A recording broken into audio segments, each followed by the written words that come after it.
Hi students, कैसे हैं आप सब लोग। मुझे उम्मीद है कि आप सब लोग बहुत बढ़िया होंगे, स्वस्थ होंगे, मस्त होंगे और एंजॉय कर रहे होंगे। तो स्टूडेंट्स, आज के इस वीडियो लेक्चर में जो क्वेश्चन आप लोगों के लिए लेके आया हूँ वो 8th क्लास के चैप्टर एक्सपोनेंट एंड पावर्स से है। बड़ा छोटा सा लेकिन रॉकिंग क्वेश्चन है, मजा आ जाएगा क्वेश्चन को देखकर। तो क्वेश्चन में हम लोगों को दिया है, इफ 4 की पावर x माइनस 4 की power x minus 1 equal to 24, then find the value of x। तो देखिए, हम लोगों को यहाँ पर बेटा एक कंडीशन दे रखी है या फिर कह लो एक इक्वेशन दे रखी है, और इस इक्वेशन के बेसिस पर यहाँ पे एक वेरिएबल है x जिसकी कि हम लोगों को वैल्यू फाइंड करनी है।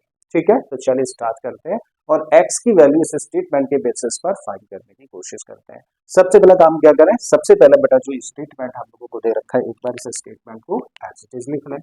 तो भाई हम लोगों को दिया है 4 की पावर x माइनस 4 की power x minus 1 equal to 24, correct है। अब बेटा यहाँ पे 4 की पावर x है ना, इसको चलो ऐसे ही लिख दो, माइनस का साइन है ऐसे ही लिख दो।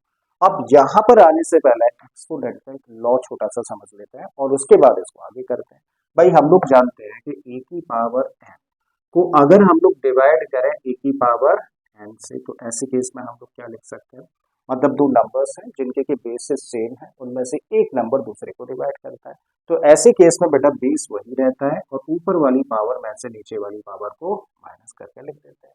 ठीक है, तो यही चीज बेटा हम लोग चाहें तो यहाँ लगा सकते हैं। देखो, जब ये प्रेजेंटेशन होती है तो ऐसा लिख सकते हैं, तो जरूरत पड़ने पे इसको भी इसमें चेंज किया जा सकता है। अब हम लोग बेटा इस चीज को और इस चीज को कंपेयर करें तो हम लोग देख पा रहे हैं दोनों एक ही जैसी फॉर्म्स है, और जब एक ही जैसी फॉर्म्स है तो इसको अगर ऐसी फॉर्म में लिख सकते हैं तो बेटा जरा बताओ इसको क्या लिख सकते हो। इसको लिख सकते हो 4 की पावर x अपॉन पे क्या रहेगा, ये माइनस वाली पावर जो है ये नीचे लिखी जाती है। ठीक है, तो इसको लिखोगे 4 की पावर 1 and this equal to 24 using this. I think कोई डाउट नहीं, चीजें समझ आई। अब जरा बताओ इस साइड में कितने टर्म्स हैं, तो बेटा एक टर्म तो ये है और दूसरा टर्म ये है। क्या इन दोनों में कोई चीज कॉमन है, तो आप कहेंगे बिल्कुल है। क्या है कॉमन भाई, 4 की पावर x हम लोग यहाँ भी देख रहे हैं और 4 की पावर x हम लोग यहाँ भी देख रहे हैं, तो क्या कॉमन है, 4 की पावर x। आपने क्या किया, 4 की पावर x को कॉमन ले लिया। जब बेटा इस टर्म में से 4 की पावर x कॉमन ले ली, ठीक है, तो इसका मतलब यहाँ पे क्या रहेगा, कुछ नहीं, कुछ नहीं का मतलब 1, माइनस का साइन है जी लगा दो। 4 की पावर x तो बेटा बाहर निकला है, तो यहाँ पे क्या बचा, ऊपर कुछ नहीं मतलब 1, और नीचे क्या बचा, 4 की पावर 1 का मतलब होता है 4। ठीक है जी, and this equal to 24। I think कोई डाउट नहीं होगा, यहाँ तक चीजें समझ आई होंगी। अब बेटा 1 में से 1/4 को माइनस करें, तो कभी भी जब एक नंबर में से एक फ्रैक्शन को माइनस करते हैं तो ऐसे में क्या करते हैं बेटा, जो फ्रैक्शन है उसका डिनोमिनेटर का मल्टीप्लाई करो नंबर में। तो 4 1 जा 4 में से माइनस करना है किसको, 1, तो बेटा 4 में से 1 माइनस करेंगे तो क्या बनेगा 3, और अपॉन में क्या रहेगा 4।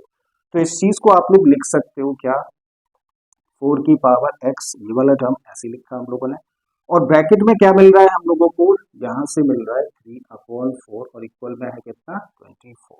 हम लोगों को x की वैल्यू निकालनी है, जो कि हम लोग देख पा रहे हैं कि इस फैक्टर में आता है। ठीक है, x क्या करें, 3/4 को बेटा कर दें ट्रांसपोज, और जब इसको ट्रांसपोज करेंगे तो लिख सकते हैं कि 4 की पावर x 24 तो देखो अपनी जगह पर है, 4 जाएगा बेटा किसमें, मल्टीप्लीकेशन में, क्योंकि डिवीजन में है, और 3 जाएगा बेटा किसमें, डिवीजन में। 3 से इसको कैंसिल करेंगे तो 8 टाइम्स कैंसिल होगा, और इस तरीके से हम लोग लिख सकते हैं कि 4 की पावर x किसके बराबर, 8 4 जा 32।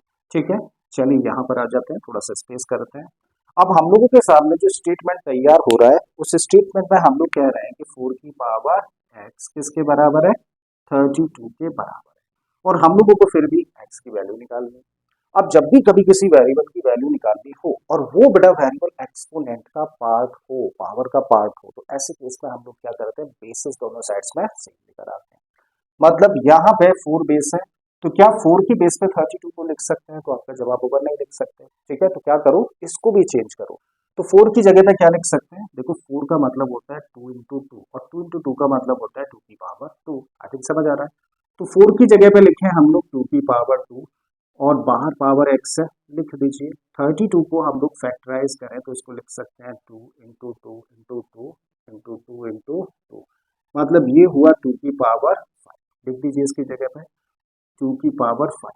अब हम लोग जानते हैं एक्सपोनेंट का एक और लॉ कि a की पावर n की होल पावर अगर n हो तो ऐसे केस में मतलब एक नंबर है जो कि एक्सपोनेंट फॉर्म में है, और बेटा उस नंबर के बाहर पावर लगा दी जाए तो ऐसे केस में पावर्स का मल्टीप्लाई हो जाता है। तो यही चीज देखो यहाँ पर है, एक नंबर है जो कि एक्सपोनेंट फॉर्म में, उसके बाहर पावर एक्स है, तो मतलब पावर्स का मल्टीप्लाई। ठीक है, इसका मतलब 2 की पावर कितनी हुई 2x, और इस साइड में 2 की पावर 5।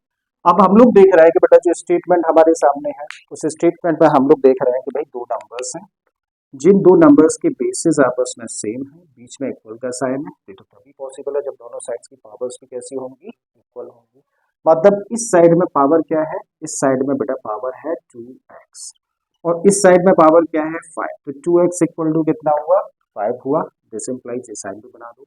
अब x निकालना है तो बेटा इस 2 को भी कर दें ट्रांसपोज, तो x इक्वल टू कितना होगा 5/2, और ये हो गया बेटा आंसर इस क्वेश्चन का। मतलब x की वैल्यू कितनी निकल कर आती है 5/2 निकल कर आ जाती है।